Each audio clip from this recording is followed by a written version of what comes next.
Hey, everybody. Brady, also known as the War Hamster, here, doing one of my grassroots spotlights interviews with a guest who's been on a couple times before, my good friend from Orange County, California, Urson Russell. Welcome, my friend. Nice to be with you again, Brady. Thanks for making the time to help spread the word. Always a pleasure. We've had some phone calls that we thought would be 5 minutes. They end up going like 2 hours because we, kind of nerd out on this election integrity stuff. Urson is currently running for California State Assembly, District 73, which is Orange County, Irvine, but basically where I went to college. So he's in my backyard. So I know some listeners here are from there. Please go out and vote for him after you hear what he has to say. Um, I'm just going to turn it over to you. Let everyone know who you are, why you're running. Why is this so darn important? Talk about election integrity. Anywhere you want to go with this conversation, I'm turning it over to you. Sure. Well, again, I appreciate the opportunity. SoCal native my whole life. I just tell people I'm a spoiled, rotten SoCal kid. I've been a business owner, operator for over 30 years. I think California is the most incredible and amazing place in the world. Our government sucks here, but there's very few places in the world where you can go and surf in the morning, tee off at 9 a.m., and then still go night ski all within the same day. And our tech sector, our agriculture sector, our film industry, like everything is just really, really made California such a legacy state and a place to live. I had never been involved in politics before the 2020 election. COVID and a lot of what happened during COVID, as well as the elections, obviously caught my attention in ways that I really hadn't paid attention to before, and just started asking questions, like a lot of people did. Through the process of that, seeing how people were being canceled and silenced, online and kicked off of social media, that further kind of raised my interest in starting to pay more attention to kind of what was going on. And I was very fortunate in that process to meet some people that we started a statewide organization focused on educating on elections and promoting civic duty. So I've just been a businessman solving problems for 30 years, building different companies and technologies and all those types of things. And I think that's how most business people or administrators operate, right? We have budgets and key performance indicators and these things. And so after the elections and starting to ask more questions of local elected officials and people running the elections, I just felt that the answers were very vague, just non-conclusive, non-committal, and sort of kick the can down the road, or it's somebody else's fault or responsibility. And that was wild to me. I really believed up until that moment that we, for the most part, had representative government. Hmm. And so through that process, I was able to network with people all across this state and some very influential people in the election integrity space over the last 4.5 years. And I've been to 24 counties out of our 58 counties in California. I self-funded that because I didn't ever want to be something where this was a job or a career and we just had to worry about how we're going to raise enough money for the next paycheck. So I wanted this to be my civic duty and my raising the flag and starting to do my part, for my country, whether it's through education. And all throughout that process, Brady, I never ever once thought about running for office. It wasn't a stepping stone to, get into politics. What happened was over the course of that 4.5 years, what I continued to hear from people that we elected into office, from people that swore an oath to protect and defend, these what I thought were pretty foundational parts of our constitutional republic, actually was very few people that understood even their basic commitments, the basic premise of the Constitution or their sworn oath.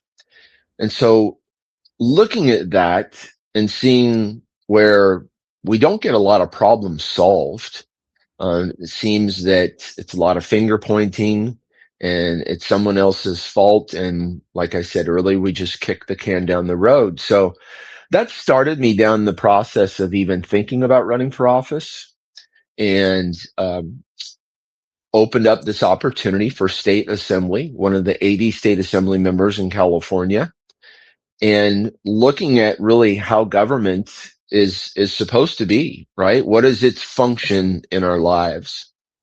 And so I stumbled across obviously the simplest version that a lot of us understand. Government's there to protect our inalienable rights.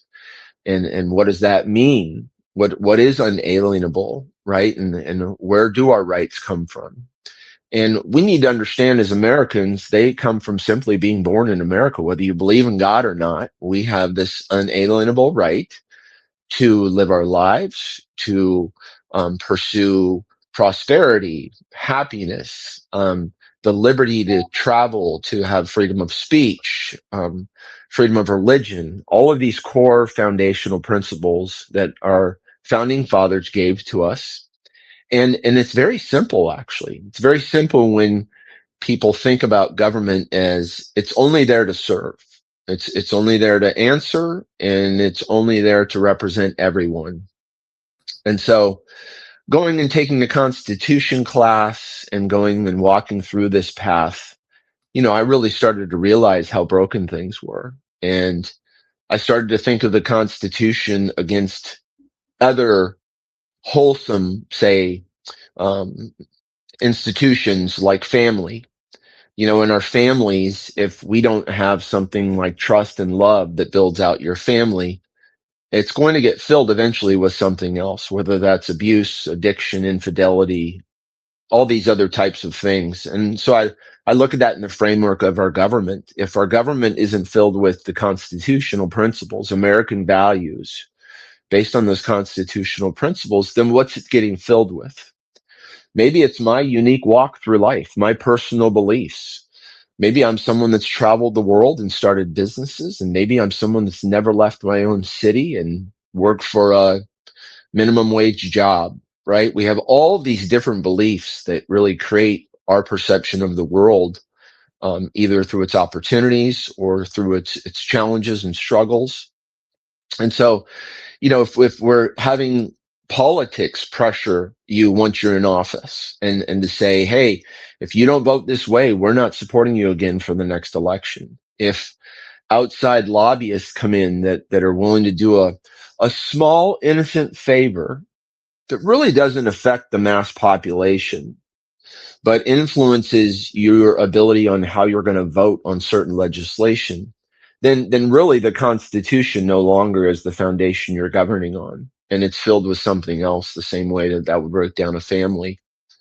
So I'm just simply put, I want to be a public servant. I want to stay authentic and be honest with my voters, constituents, and the people in my district about really what is government supposed to do in your life, and really more focus at a local level. And I'll just wrap with this, and you can ask a question. I really have a hard time understanding how 120 people, 80 in our state assembly and 40 in our state senate, along with the stroke of the governor's pen, they pass well over 1,600 bills every 2 years in California. How they think, these 120 people think they can engineer society for 40 million people in California spread across 58 counties. Our smallest county has 1,100 people. Our largest, LA, has almost 10 million. And so it's really nonsense to me on how 120 people think they can pass that many bills and fulfill their constitutional obligation to protect our inalienable rights, to let us live life. And really, the time they get involved is when we cross that line, when we've infringed on someone else's liberty or on their rights. So I think government is simple. I think we need to get back to understanding it, what it's supposed to do, and build consensus around that. And then we can address some of the other social and cultural issues. That government's actual involvement is what's dividing us more than our own personal opinions. And those are some things that we need to fix as well. Yeah, all that's really well said, and I want to hammer home the point. And I use the word secure our God-given natural rights. That is the only moral uh, justification to have government at all is to secure our God-given, our natural rights from John Locke, life, liberty, and property. As soon as the government starts encroaching on that, even 1 inch, you start down the slippery slope. And that started in 1789. We've been going downhill for a long time. It's a slippery slope. And now you have people that have an incentive to put their people into government office so that the government can now send benefit, write bills that benefit them specifically, which is not securing our rights. It becomes a crony capitalist system. The second you do anything other, than secure those rights. Now, California is a gigantic state. It's something like the sixth or seventh biggest. If it was a country, it'd be like the sixth or seventh biggest in the world. The economy is huge and like that. And it's been going down the slippery slope for a very long time. I don't even want to try to read all the things that have been codified into California. We're not going to unwind it in a single cycle unless we get a massive, awakening of, what it was supposed to be and how did we get here. Partisan politics, I don't care if you're Republican, Democrat, Libertarian, what have you. The political party system is broken because we've given an incentive for moneyed interests to put their people into office so that they can write bills that favor them. Having lived almost the majority of my life in California and a good chunk of that in your district, we've seen it. Whether it's just being at the city level, state level, what have you. There's just so much written into the codes. And I don't know how it can be unwound, but it starts with, again, education. The voters, the people need to know what's been going on. I want to take you back to 2024 because Orange County should be a very conservative county. And yet somehow through things like ballot harvesting, motor voter, all that kind of things, Orange County, there's been some pretty elections that went ways that we were not expected. You were there on the scene in 2024 and watched election night victory turn into 2 week later defeat. So could you address that a little bit, what you saw, all that? Absolutely. I was there for 32 days straight before the election and after election day, and monitoring, brought in about 120 different people and observers and educated people from the public. I was there for about 4 hours a day. So close to 130 hours there, observing, analyzing, documenting. We did a couple of things. We looked at signature verification in mass, as well as the duplication process that was there. What we need to understand about our election systems in California, in Orange County, is that out of the 1.42 million ballots cast, it was a little under that for Orange County, 1.1 million plus were cast through an envelope, through the vote by mail system. Whether you put that into the USPS, whether you put it in a drop box, whether you deposit it at the receptacle, it's still a vote by mail ballot because it's in an envelope, and someone else is going to have to check that and inspect it and approve your signature in order for your envelope to be opened and for your ballot to be processed. So in that, a couple of things. Number one, signature verification. We have a very, very porous and horrible signature verification system and process.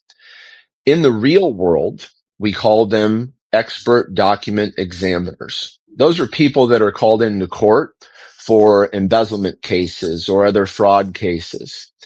And typically an expert document examiner requires 2,000 to 4,000 hours of schooling and on-the-job training. They are looking at wet signatures, meaning live signatures with impressions in paper. They're using spectrometers and different tools to analyze. And this can take anywhere from 25 minutes to a couple of hours, and then writing a report, documenting their findings. Now, what do we have in signature verification staff? They get 3 to 4 hours worth of training. A majority of that is on how to use the system, how to click buttons and navigate the different computer screens. In California, we have passed laws that allow 11 different ways in which that signature can be deemed approved. One of them is even the slant of the writing. So if there's no matching characteristics in the A at the beginning and how the Y was formed, but all the letters are slanted in the same direction, the person that's doing the signature verification can literally approve that just based on the slant of the writing. Um, there's 30 stations doing signature verification at the height of when it's busiest. So you can think about how many people need to be in there, giving up their job, their free time, whatever it might be, right, to come and volunteer and to be able to watch that signature verification process and see, are people actually doing a good job? Or are they actually approving the right signatures? With a witness, I've watched personally myself 200 signatures get approved in 6 minutes, and that's 1.8 seconds per signature.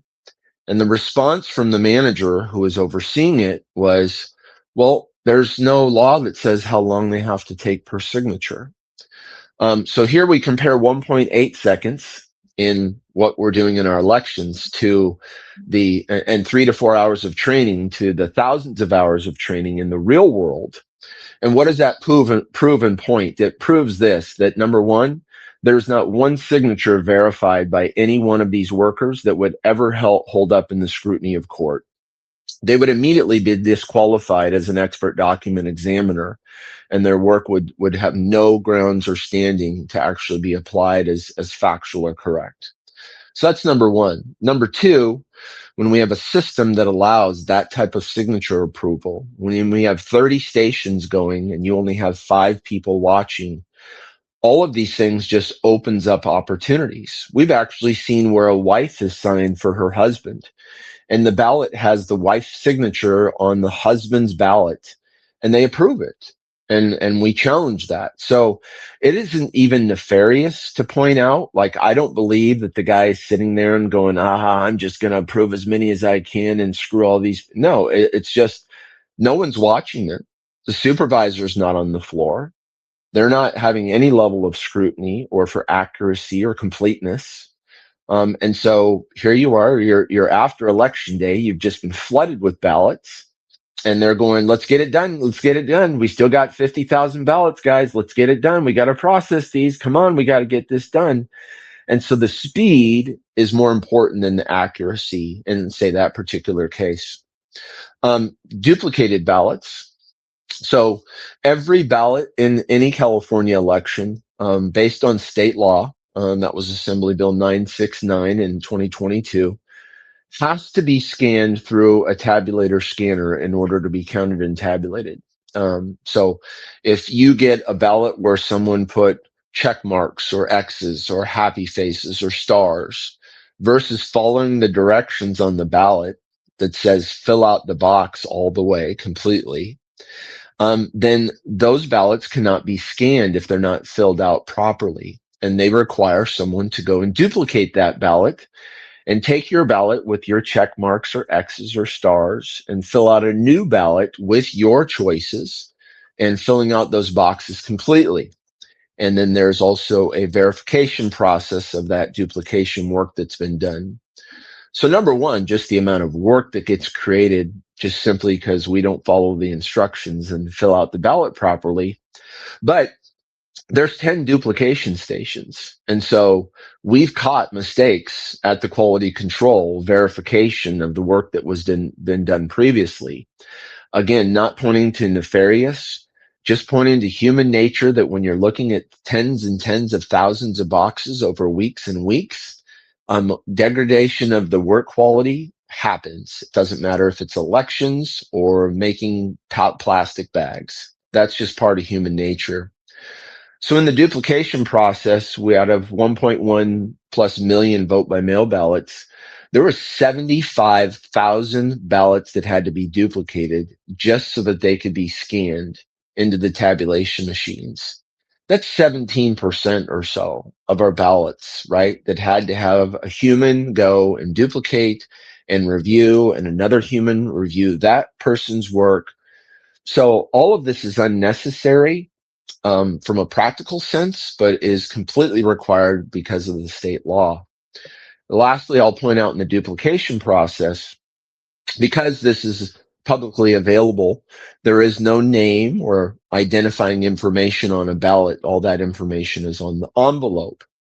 So once we separate the ballot from the envelope, the ballot now is anonymous. There's no way for you to look at that ballot and go, Brady cast that ballot. So we get to watch that process as they're being duplicated. And so we took in some forms to go and track the US president and the US Senate race. And just to see if we could find some consistency in any of the results or patterns, data analysis and pattern analysis is a big part of election integrity.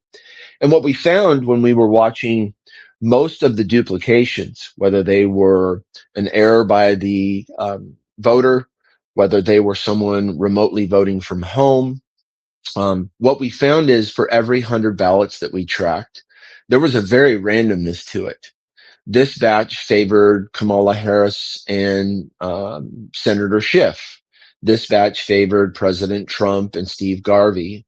And no matter what time of day, what day of the week, or when we were doing it, or who was managing it or doing the analysis, it was always random like that. So that was the normal thing that you would expect from ballots coming in randomly through 1.1 million of them.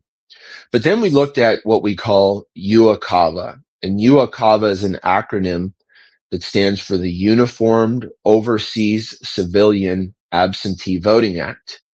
And so this was created so that if you're an American citizen stationed in London at Microsoft's headquarters there, you still can cast a ballot for our elections because you're an American citizen and this is still home. It also was for military, making sure that they had the best opportunities to participate in our elections as well. Now, all of the UACAVA ballots have to be duplicated. Those are faxed in or emailed or get turned in on 8.5 by 11 size sheets of paper. And those cannot be scanned as is. So every ballot that comes from this UACAVA category has to be duplicated. And so we track that as well. And what was extraordinary to find out was that there wasn't one day of the week or time of the week, no matter who was doing the tracking of the duplications for the UACAVA voters. And we have all this. This is all documented. It's on paper. We wrote up a report about it. No matter what batch we were tracking, we never found one batch in 32 days, 130 hours of analysis just for myself. We never found one batch that favored President Trump out of 100 ballots cast. And oftentimes, Brady, it was 90 to 95 ballots for Kamala Harris and 5 to 10 for Trump. And we never found the opposite to that, where here was 90 for President Trump and 5 or 10 for Kamala Harris. Now that flies in the face of wisdom, because we know the majority of military, which is a good chunk of UACAVA, are vote Republican. So it absolutely flies in the face of what we know to be true. What we would expect, certainly. But here's the thing, out of the 10 to 11,000 voters in Orange County voter rolls that are in the UACAVA category, there's probably 800 to 900 that are actual military. So a vast majority of those ballots being cast are from people that are non-military. If you just take obviously the normal average of voter turnout, right, across the different categories. So we addressed this with the elections officials there in Orange County. And they just kind of put their shoulders up and like, well, what can we do about it? It's the will of the voter. Now, these fax numbers that come in, you think, okay, well, let's maybe do some investigation. Where are these fax numbers coming? But if you use fax.com, you can't have any original chain of custody to know, like, well, this fax came through from Lisbon, Spain, or Lisbon, Portugal, or some other area. So it really makes the accountability and the transparency of it very, very difficult to track. And it's something that law enforcement in Orange County isn't even willing to look at, even to investigate to see if there's some sort of a pattern or impropriety in that. Now, am I saying that this is fraudulent? No. We don't, as citizens, we don't particularly have investigative authority or subpoena power. We depend on our district attorney, our elections officials, or sheriff to be able to go and do investigations into those things. But it takes a lot of time. It takes a lot of resources. And what I find to be most common in the attitude of all of our elected officials here is it's not enough to overturn the fraud. So I'll push back on that in two ways.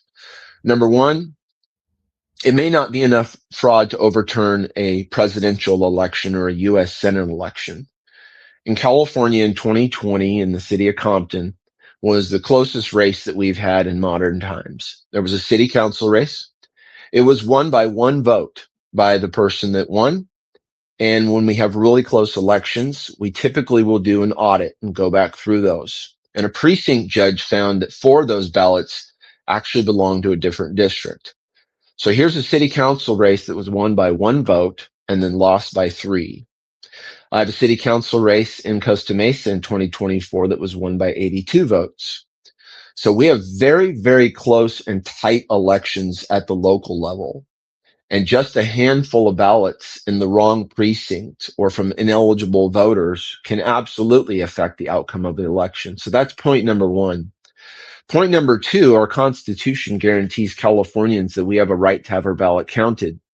And if an ineligible voter casts a ballot or has a ballot cast for them, that's canceling out my vote and voice. Whether we both voted for the same candidate or not, you have eligible voters and you have ineligible voters. And that's, I think, the thing that's more important for voters to understand is everyone that has a credit card or a debit card has had it compromised in some way or fashion over the years and years that we've had one. So, the bank calls you up, or you see a fraudulent charge of $17 from Chicago Phil's, right? You call up your bank. No one can tell me that the bank goes, don't worry about the $17. Call us back when it gets up to 500. You don't wait until fraud is enough to overturn or affect the outcome of an election.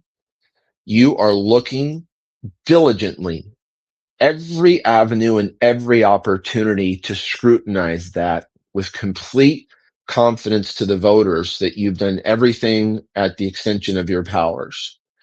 Well, where do we fail in Orange County?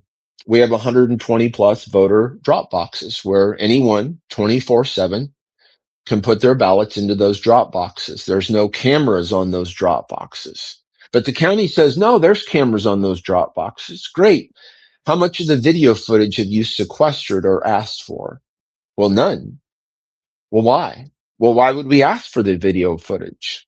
Well, so that you can see if someone's stuffing 50 ballots into a drop box. Well, but ballot harvesting is legal in California. Yeah, but if you ballot harvest, you have to sign those ballots with chain of custody. So you would expect the next day's retrieval of that drop box would have at minimum 50 ballots in there that had the voter chain or the chain of custody of the person that was ballot harvesting. And if you didn't, you have a hole in the system that's being compromised by people out there that, nefarious or not, you're not following the law, right?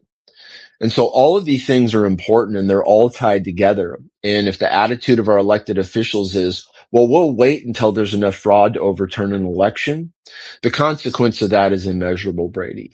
And we really have no way to know what or who is casting ballots, or that when we see one candidate winning by 6, 7, 9,000 on election day, and over the course of weeks, it gets eradicated to where they lose by 600 plus votes. That is where voters have issues and do not have confidence. And, maybe some voters love it, right? Maybe some voters love because my candidate won and hoorah and excited and, we won and all those feelings. But at the end of the day, I think every American and Californian should want a free and fair and transparent and accountable outcome that anyone can go in and scrutinize. And at this point, we're not there right now, sir. They're very centrally controlled. They're very high tech, have a lot of cybersecurity risks and understandings. And I'd prefer more of a ballot and election system that was all the requirements for understanding our elections means you had to have played bingo once in your life. Like that's the technical ability that you need. And I'm going to keep fighting to get back there. Very good. What you're describing is a system that was, you can't help but say it was intentionally set up to provide an awful lot of opportunity for potential fraud. And then we turn around and say, okay, we've got questions about this. They say, well, maybe there was a little bit of that, but that's never enough. But you don't know until you actually look, and they refuse to look. They've actually intentionally created a system where you cannot have confidence that things are being done by the book. And I describe California's elections as they've got the holy trinity. You've got motor voter. So the voter rolls are ridiculous. I mean, my county in San Diego had more registered voters than we had eligible voters, Right. which is impossible. So you got the motor voters. Should be. Yeah. Yeah. Well, both of us being businessmen, we understand when the math doesn't math, you got to start over. Right. Then you've got the ballot harvesting is ridiculous because there's no chain of custody in any way, shape, or form. And if you don't know when the ballot leaves your hand where it went, you don't even know if your legitimate your legitimate vote got cast. We have no idea what happened. So it's the same thing with mail-in, universal mail-in balloting. I left California 3 years ago. My parents died 2 years ago. I'm checking the voter rolls to make sure we aren't still voting in California. And I shouldn't have to do that, but we've seen so many examples of this. And they're going to say, well, it's not enough to overturn an election. And I say, how do you know? Have you ever looked? And of course they have not, and they will not. So something's got to be done.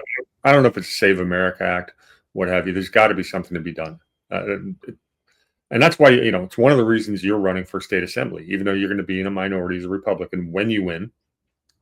Everybody in Irvine and his District 73, get out there and vote for him, please. So talk about your campaign a little bit. Who are you going up against? What motivated you? All that stuff. Yeah, I'm excited about this opportunity to run for office and to serve the public.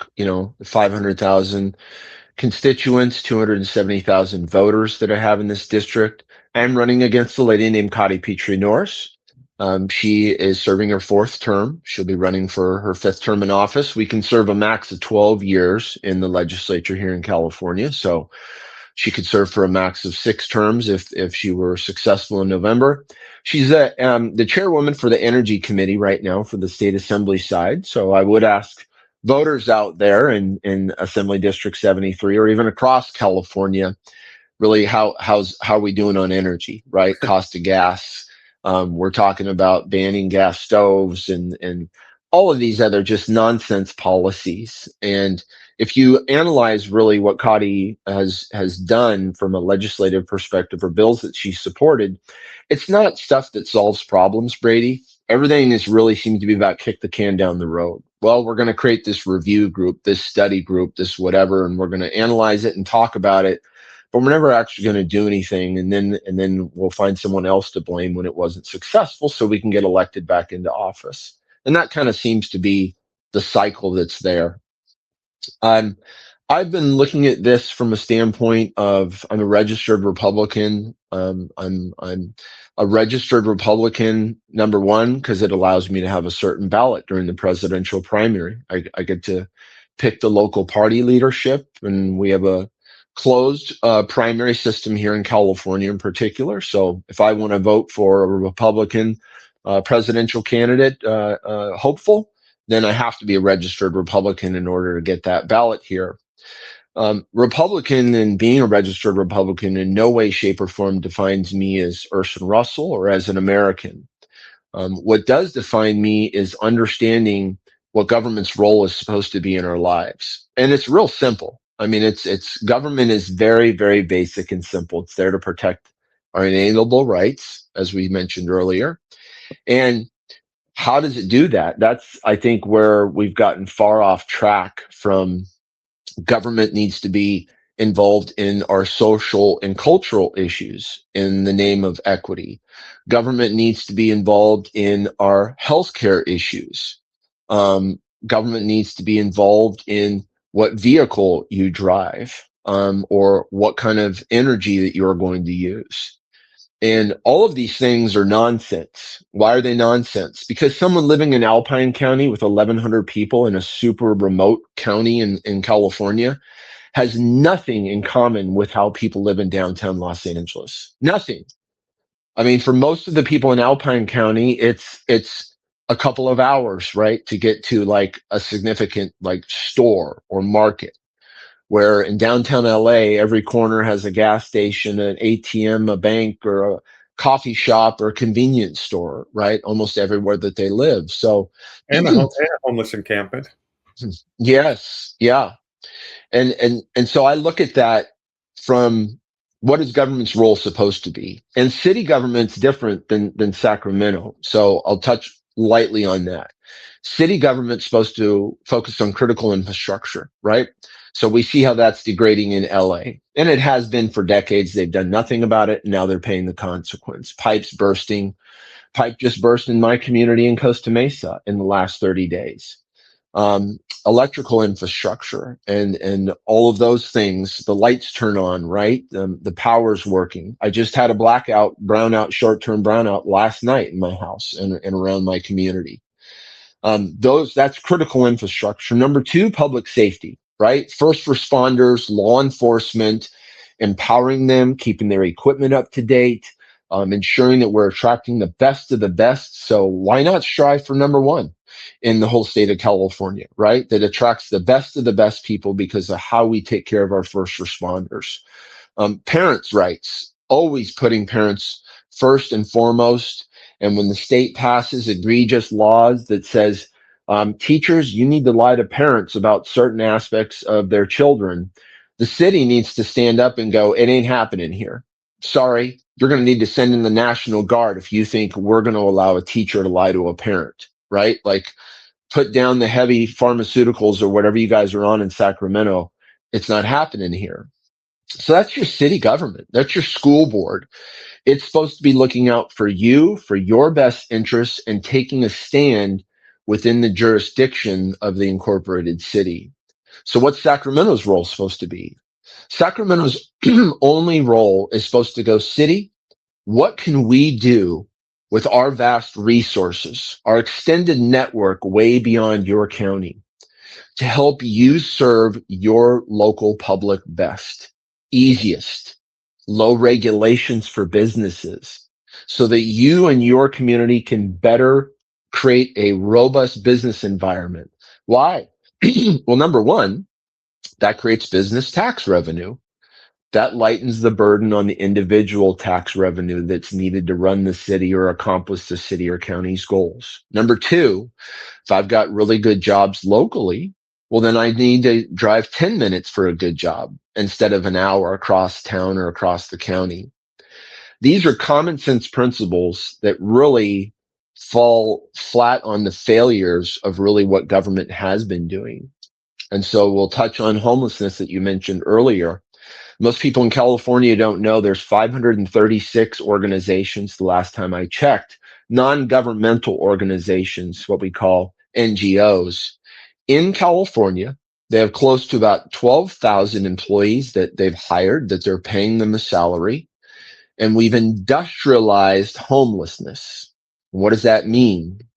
Well, it means that we've created an industry where if you don't keep beds filled with homeless people, then you're not going to receive funds from local, state, or federal government. A bit of a That's the perverse. wrong. That is a perverse incentive right there on its surface. Absolutely. It's a total wrong incentive structure. You should be incentivized based on how few beds that you have and the recidivism rate of people returning once they've gone through your program. That's how, like, I would love to see these organizations funded and founded. Now, you've gone and created an NGO for the last 10 years. You've been getting money. You've hired people. You've been having this cycle of homeless people that you've been helping, genuinely helping. But some of them keep coming back because they don't want real help or they're addicted to drugs. But now all of a sudden that well starts to dry up. And now instead of 50 beds filled, you only have 20 or 25. And that's going to affect the funding that's coming in. That's the way it works. So this creates now a secondary sideline industry. Spencer Pratt actually talked about and exposed this, the body brokers.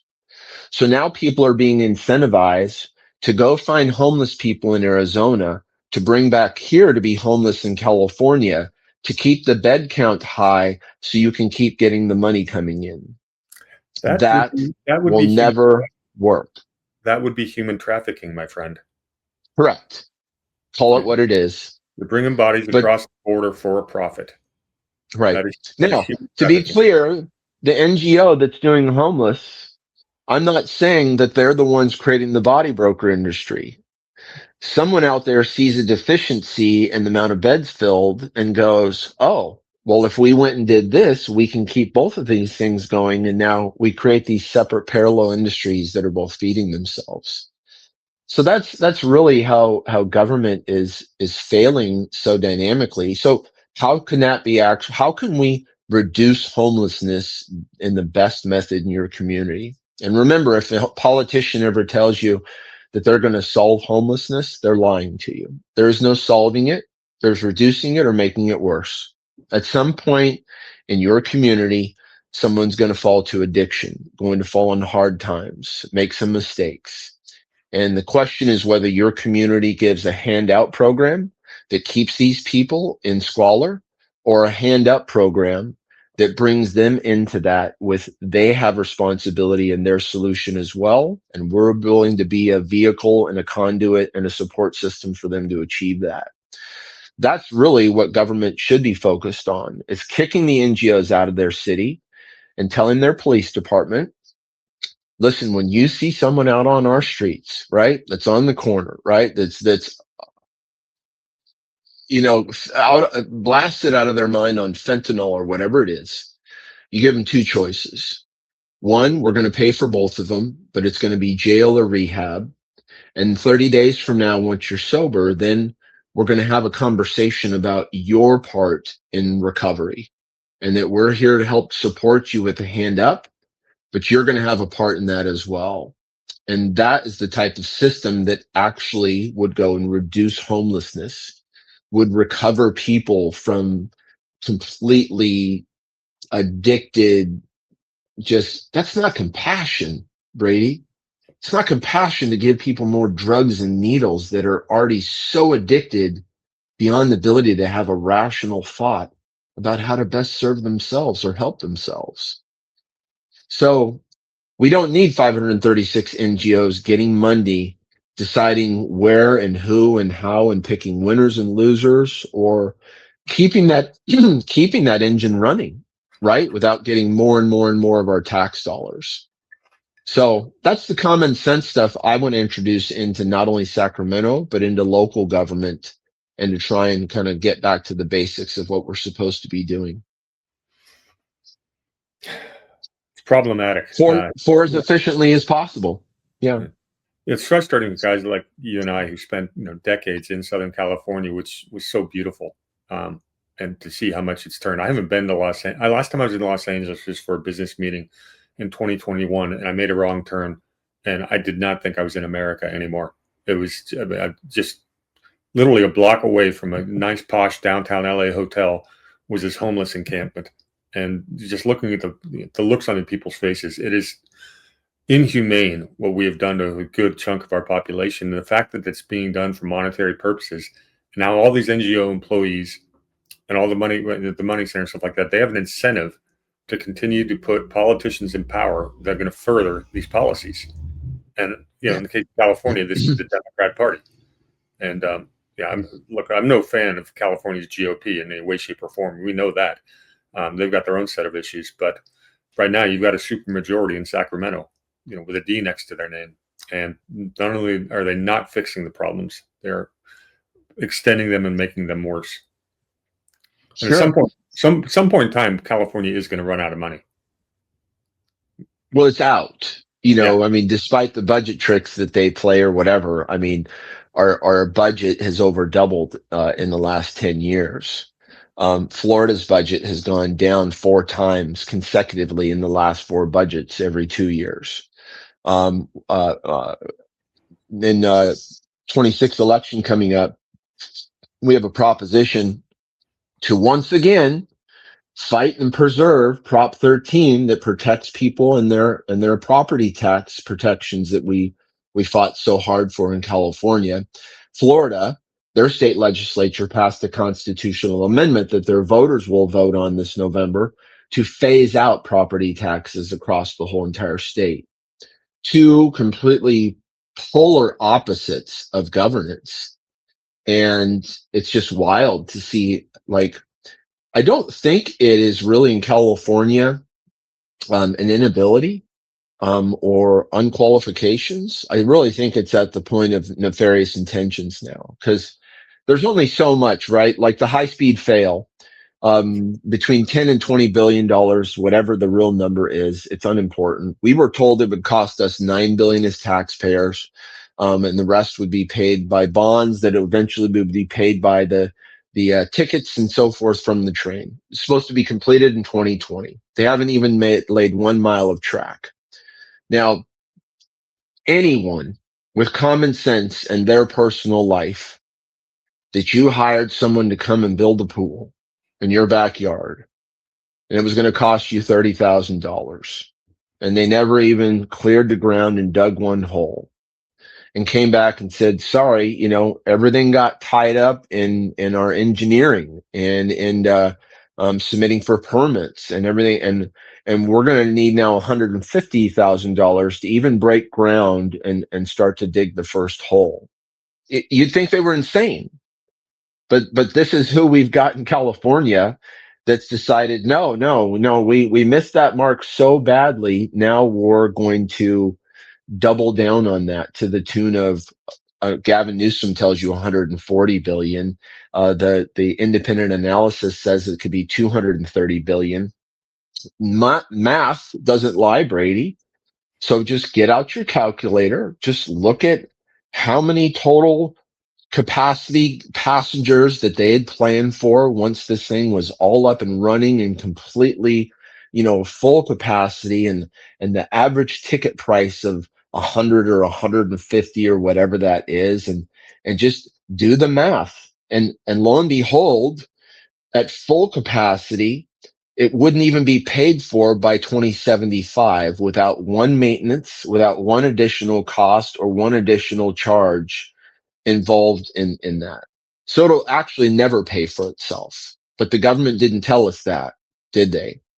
And the government lied to us, or used studies and surveys that were either misleading or missing the real information that was important.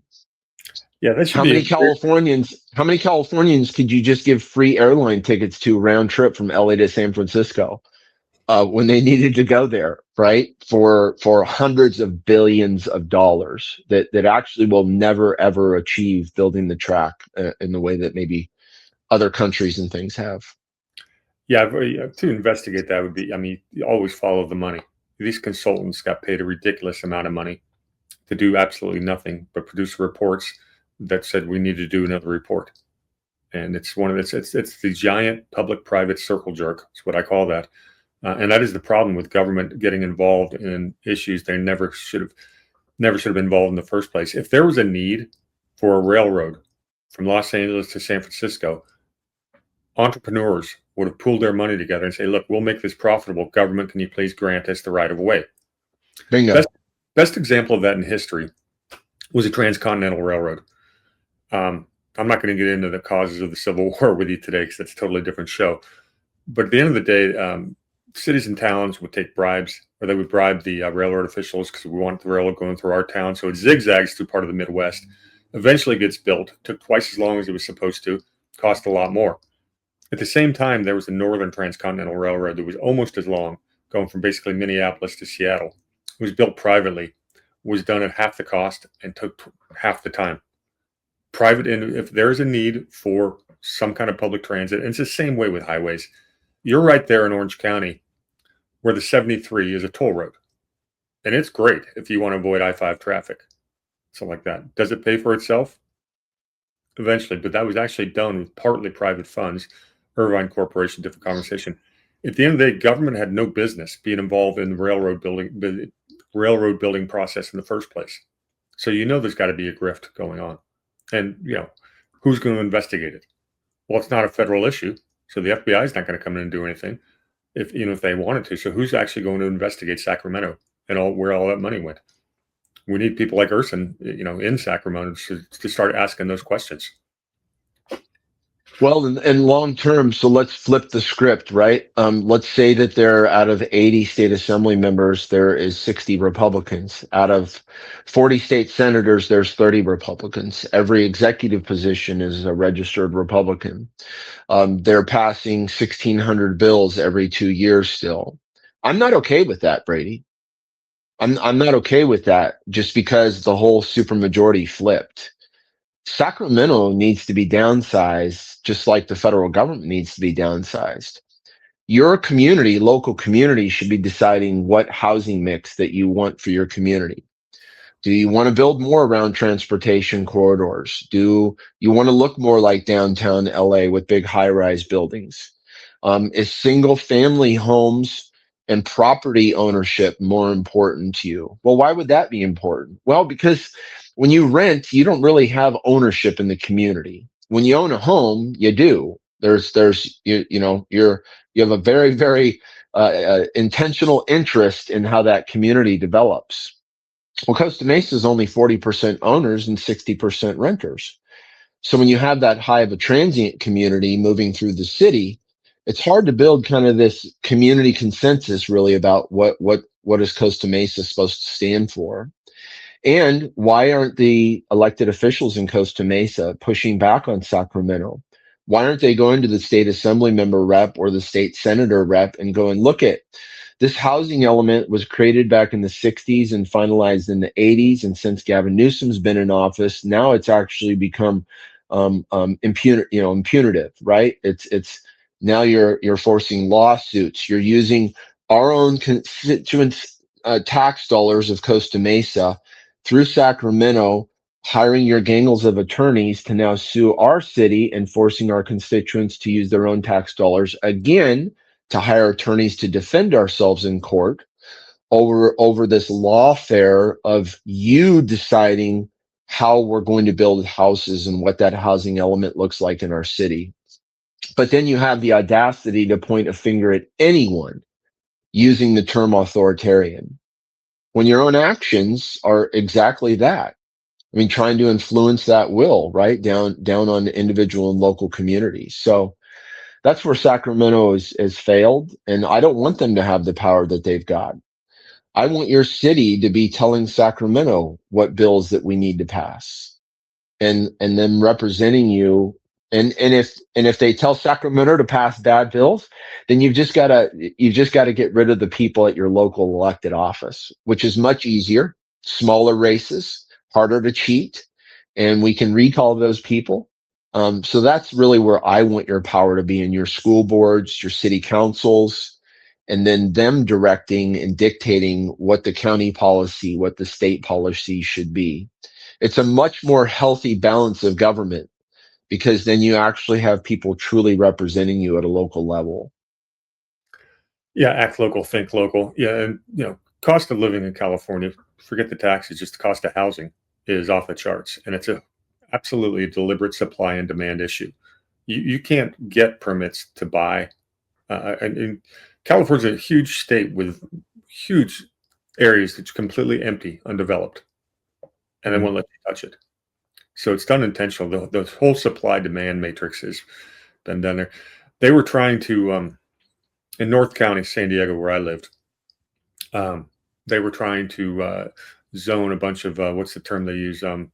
Low income housing, right Mhm. swath in the middle of a neighborhood. We're just down the road from a neighborhood with the average house is 1.5 million. This you don't have to be a rocket scientologist to understand that's probably a bad demographic mix when you get I don't know if they call it Section 8 or what have you, to have those kids going to the same high schools, everything like that. There's a reason you move into a neighborhood with a $1.5 million house. You've worked hard, you've earned money, your right to property, stuff like that. You want to have a better, safer life for your friend, for your family. So for the government to come in there and say, okay, we're going to put down a bunch of, shall we say, you know, low income type people right in your own neighborhood, and the local cities are almost powerless to resist that. Unless they stand together. One of the 480 cities, right? It stands out just like Huntington did with voter ID. You get your head chopped off, and they're going to use your own tax dollars against you. If 50 or 100 of the 480 cities stood up and said, we're doing the exact same thing that Huntington did. So go ahead, like take us to court. This is our municipal elections, and we're going to require ID for people that vote in our municipal elections. And if you don't like that county or state, then we'll run our own elections during our own election cycle on odd years instead of even years. And we're going to just take the jurisdictional authority that we have back to go and do what clearly our constituents here want. I mean, 60 something percent or 56% or whatever the number was clearly said in Huntington Beach that's what they wanted, right, for their municipal elections. But the state sues them. Rob Bonta, they passed an urgency statute, SB 1174. My opponent, Cotty Petrie Norris, voted for that. Why? Why would you vote to go and infringe this power from Sacramento on this local beach community? I mean, it's a sickness in Sacramento. They're so power hungry. And I think it's just really part of the culture. I don't even blame as much of the individuals as I do just simply for the system continuing to allow that stuff and never having checks and balances, through those supposed three co-equal branches that we're supposed to have in a constitutional republic. Yeah, you just touched on, one of my major causes is obviously overturning Reynolds v. Sims. And for those who don't know, Reynolds v. Sims was a 1964 court case that said, having every state senate have one representative per county was not democratic enough. And Article 4, Section 4 of the Constitution guarantees us a Republican form of government. The word democracy is nowhere in the Constitution. I've looked, it's not there. So it's a terrible Supreme Court case. We're trying to get that front and center, but what that would do in California is there's 58 counties, 51 of them at least would be putting a Republican into the state Senate. So you have a supermajority Republican. The state assembly is still going to be population based, so you're still going to have a majority of Democrats. So you've got two houses with different, come from different opposing political parties to work together. They're going to have to find balance and compromise, and that's what government's supposed to be. These supermajorities with elections that shall we say, are questionable at the very least. How legitimate they are, and they're being administered by the same supermajority party. That is not a government that's going to inspire trust. It's got to change because the results are inevitable. Right. Or has our state assembly member that represents our three communities, have they ever once gone to the rest of their colleagues and say, this housing element is hurting my three communities and we shouldn't be doing this to our three communities? I would argue to say that most likely probably hasn't happened, or she would have introduced legislation to be able to go and do something about that and protect our three communities. It's everything, is a balance. And so, like if you're going to tear out all of your industry sectors, right, and rezone for housing, then you're losing jobs and business tax revenue. Anduril is in my city in Costa Mesa. It's where they really, grew their business here. And we're very, very proud of Anduril. But because the city couldn't secure a location for them to go and expand their operation, generating even more tax revenue for the city of Costa Mesa, Brady, no, they've lost that. And now they're going to expand their operation over into Long Beach in a different city and a different county. That's just wild. It's just a complete failure of our local city government to be able to go and take a business like that could contribute so much to Costa Mesa's solutions, and they just squander that opportunity and let it slide. So I don't know. It's wild to see it at so many different levels, so broken, and a lack of priorities, a lack of conviction, understanding why they're even in those seats, what their role is in our lives, and everything. It just, and that's where I think the Constitution side part is what's broken, sir. Right? I mean, if you don't know, I really love the preamble because I think it frames up why the law that follows it is so important. Right? I mean, We're committing these things to ourselves as Americans, that we're going to create this government that's going to establish justice, later clarified as equal justice. But, I frame that for people as, if Martha Stewart went to jail for insider trading, then so should every member of Congress that does it. Simple, anecdotal, you can understand equal justice. Ensure domestic tranquility. There's a lot of efforts to have pride flags on the city council buildings, a lot of efforts to not have pride flags on the city council building. The question is, does your city council have any role in actually picking winners and losers in social and cultural phenomenon or things that happen? I don't want to have a Women's Appreciation Month, Black History Month, Asian Pacific Islander Awareness Month, National Persian Appreciation Holiday, Elderly Awareness Appreciation Week. I don't want government deciding who is special this day or this week or this month. It's not their role. It's nowhere in the Constitution. It's nowhere in the documents of how the city is supposed to run. I want them to focus on the critical infrastructure, the public safety, the parents' rights, the things that makes a community wholesome. So that's ensuring domestic tranquility.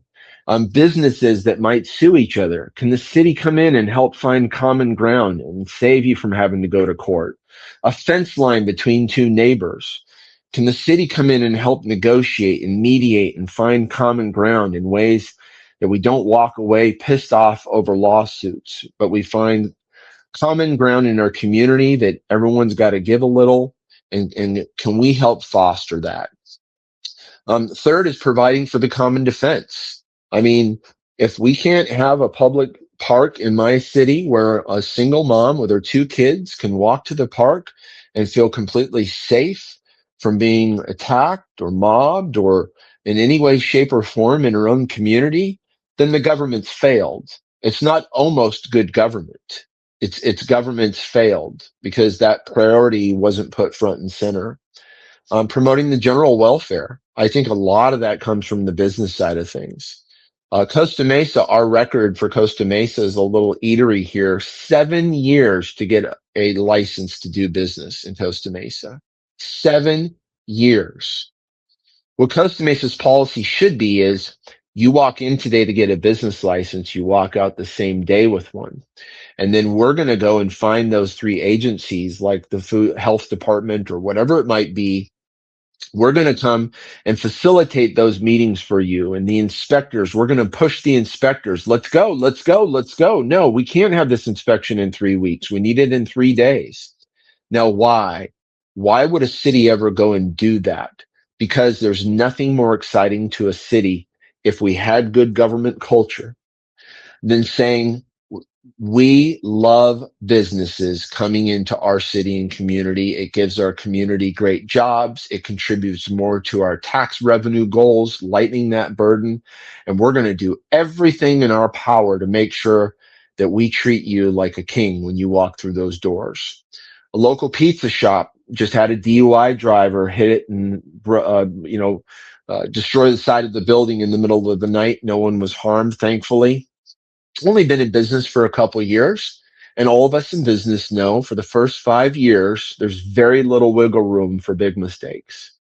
And now they're out of business for right now because it damaged their electrical. We need inspectors and other things. And the city just says, 6 to 8 weeks is probably what it's going to be.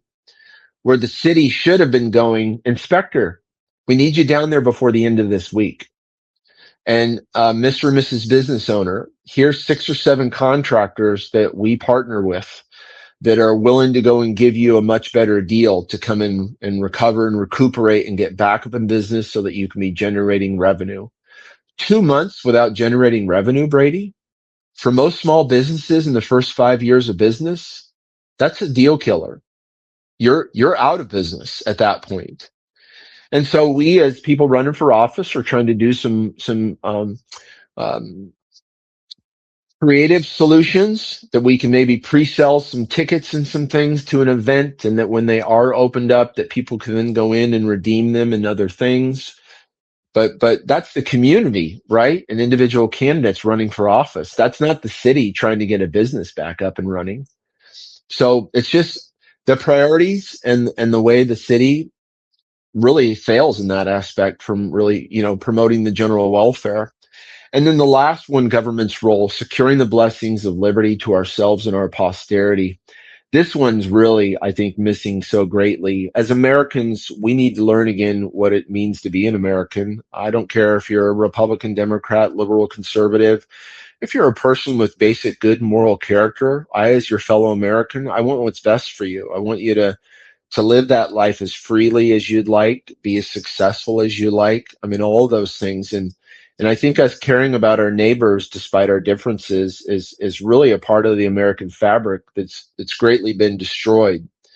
But number two, everything we're supposed to do as Americans, and especially people that swore an oath of office to those promises, they're supposed to be doing everything in their power to um, firm up and secure the opportunities for future generations, that we just don't leave them a pile of nonsense. And Or let's debt. just take a look at our national debt, just Brady, on one factor alone, almost $40 trillion of debt that we're passing on to our kids and future generations. 25% of that debt is interest payment only. I'm sorry. That's the Congress. Every one of you should quit in shame that has ever done anything besides yell and scream about how money is being wasted and squandered and stolen from the American people to push it on to future generations. And those are the only people in Congress that I would have respect for that are doing that.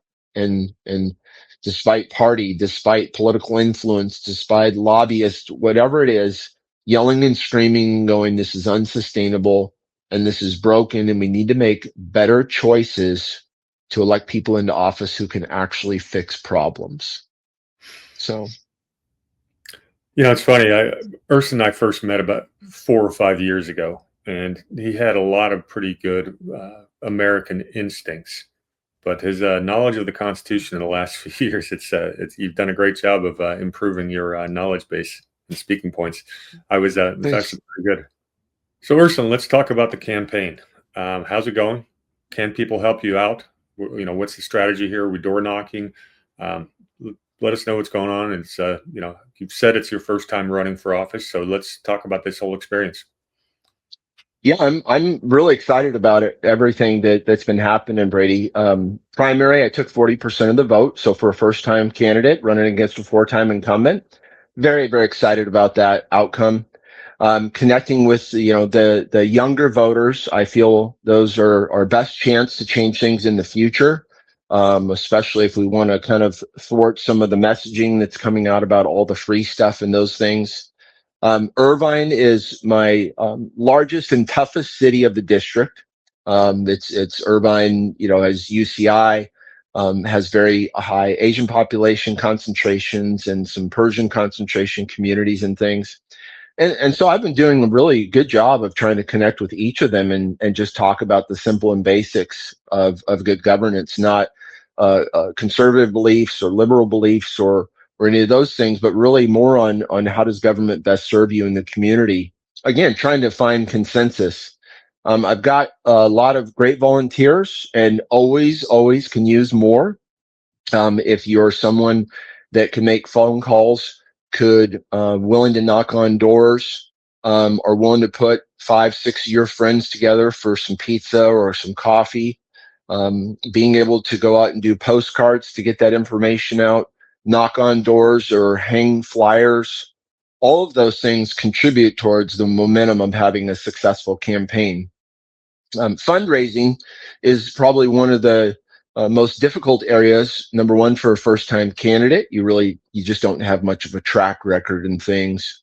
And then, possibly the secondary influence on how politics, if politics says this is a winnable race, they're going to do everything they can to get you donors, right, and make sure you're successful. If politics says it's an unwinnable race, then it's more of an attitude of good luck. And I don't have negative feelings towards that. It's just a practical reality of what it is.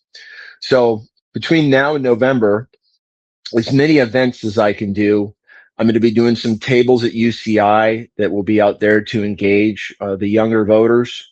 and try and ask them about, what their thoughts are about government securing their future. Do they feel that government can actually secure their future, or that government getting out of the way, creating the environment for them to be as successful as they'd like to be, whether that's in an artistic point of view or building a new rocket, right? Like whatever those opportunities are, what drives them for personal success. So that would be trying to reach those younger voters. A lot of door knocking. We're actually starting this August 1st, this coming Saturday in the city of Costa Mesa. And I've found that so rewarding, getting out and talking with voters and knocking on doors. It really, sure, you get the occasional one that just got really nothing but a negative view of the world, and that's just part of the territory. But in mass, when you go out and you talk to a voter, the most often thing I hear from people is, no one's ever came and knocked on my door and talked to me or asked about my concerns. And so building that army, not only as a candidate, but as a functional part of local governance is very much something that I'm focused on and wanting to build, not just for this election cycle, but for the next one as well. I would love to raise up to as much as $1 a voter, about $270,000. And I think that would allow me to compete really effectively, not get into kind of a money box hole or things and so forth. But let's be clear, Brady, this is not a fundraising race. My candidate's a fourth-time incumbent. She has raised over $1 million already for this election cycle. She's got between 5 and 6 million in her campaign account. And she sends that money to everybody, out to all the local races, out to the NGOs, the Democrat Party, and so forth. And that list is very, very long. So I'm not looking to compete. And as a matter of fact, if I raised over $1 a voter, $1 million, $4 a voter, I would honestly feel like I'm wasting people's money. If I can't get out and connect with them on a common sense message where they have, I don't know, the desire to go and say, well, 2 years of my life is the risk of voting for Urson. And if he doesn't do anything, he said, if he's a complete failure, well, then I'll vote in someone else in the next election cycle. And that's really the risk, right, of trying something new and something different. So we've had about 16 years of one party really rule between the state legislature and the executive branch in California. And I don't know why that's 16 years and what's gotten better. It's a hard list to find from people. So why not give someone else with just some basic common sense, that seems to be someone of good moral character, no matter where I see him in person at a town hall or on their videos. They're always consistent and authentic in their messaging. That's the type of people that I think we can go and solve problems. And that's what I hope to relay to voters and to constituents, not only in my district, but as well as all across Orange County and California. Building a movement around good government is not a one election cycle strategy or possibility, but liberty is not a destination, and it is a journey through life. And some wake up to it a little earlier, some wake up a little later, or never really wake up to really these blessings of liberty that we have in America, and why they're so worth fighting for. Really, it's an amazing thing to be an American. And I look at all the different systems of government. It seems like socialism and communism are becoming more front and center in the ethos lately, with different races and things that we're seeing. But people need to understand, it doesn't matter what the label is, whether it's socialism, communism, Marxism, fascism, a monarchy, an autocracy, a plutocracy, a kleptocracy, a theocracy, any other system of governance throughout world history is missing the one thing that makes America unique: individual liberty under unalienable rights. Most of those other systems of government serve the collective or the state or the monarchy or royalty. And none of those systems of government were founded on you being born with certain inalienable rights that can't be taken away from by man. But we seem to be having a lot of our rights taken away from by man. So is that government's fault, or is it our fault for not knowing what we actually needed to preserve and to protect? And that's why I say that liberty is really a journey through life. It's not one election cycle. It's not one law that gets passed. Oh, we've got voter ID. We can all go relax. Evil is real. Greed is real. Envy is real. All of these things are going to continue to try and tear apart this fabric, whether it's for someone to individually to enrich themselves or just fill up their narcissistic, self-centered ego and demands and drive to achieve power. Whatever those things are, we have that work to do here as Americans. And that's why I'm running for office. And the message that I want to relay out to all my voters is this isn't a Republican thing. It's not a Democrat thing. This is 1,600 plus bills, ladies and gentlemen, being passed on you, your family, your business, your community. Your city has to react. Your school board has to react. Your county has to react. Law enforcement has to react. Constantly under trying to keep up with the nonsense coming out of Sacramento. And that's what I'm fighting for. And that's what I think will make the greatest effective change in all of our lives across California if we start to achieve some of those goals. Well, that is really well said. And I think my regular listeners are laughing right now because you could, about half of that little monologue could have been taken straight off of my notes. It's exactly what I've been preaching for the 4 years I've been doing this podcast. That's just well said. Everybody, ursonrussell.com, and you can see how to spell his name right there on the screen. That is a campaign site. He's a good friend. He's been fighting for election integrity, since the day I met him, and he's getting involved locally. He's not just talking the talk, he's walking the walk. So everybody, please give Urson Russell your support, and you can win a local election just on voter turnout and enthusiasm.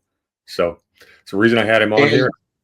Yeah, and if donating isn't in the time and place for you right now, the cost of affordability here in California is off the charts. But go to my website, look up my social media. If you're on Instagram or Facebook or X, please follow me, share, like, comment. Those are things that really create tremendous momentum that I can't buy. I can't buy an audience on Instagram that's authentic, that will help us accomplish our goals. So those are very, very simple things you can do that don't cost you money and just a couple minutes of your day. Yeah, and if you just if you don't live in his district, but you have friends that do, forward the link to this video to them. That's the cheapest form of advertising in the world. If you do live in the district, call 5 of your friends. Tell them, hey, I like what I hear. Check this guy out. Because tell you what, the status quo in California is not working. It is losing population on a daily basis. Price of a U-Haul costs a lot more leaving California than it does coming back. So that needs to change because it is a beautiful golden state if we can just get Sacramento going the right direction. Urson, thank you very much for your time. You're welcome. I appreciate it as always to come on and share with your audience. And we're going to keep fighting, Brady, right? That's the old adage. The only thing evil needs to exist is for good people to do nothing. So we need more people of good moral character, and we can probably fix a lot of this stuff in a relatively short period of time, but we're going to find out and never quit. I'm right there with you. I got nothing better to do for the next 50 years. So let's make it happen. God bless, brother. Cheers.